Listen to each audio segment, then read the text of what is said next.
Hello there, wonderful viewers. Thanks for choosing this video from Fixit. Join Fixit on a journey of knowledge and creativity. Today, I will show you how to turn off stereo sound on iPhone.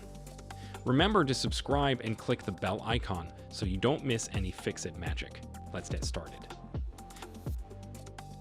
Sometimes due to accidental drops or water damage, the speakers on your iPhone may stop functioning properly.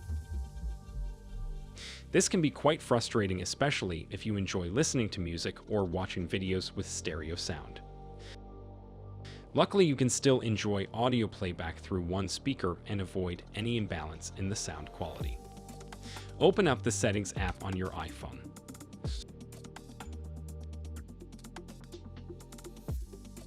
Scroll down a bit and tap Accessibility. After that, scroll down again and tap Audio and Visual. Toggle this switch next to the mono audio option. Once you've done that, scroll down to the bottom. Now you'll see this slider.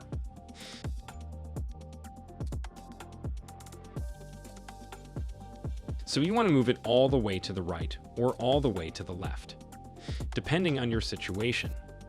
This is how you can turn off stereo sound on your iPhone. Did this video help you? Comment below if I fixed your problem. Hit the subscribe button for more tutorials. Your input fuels us. Comment something below you would like to see fixed.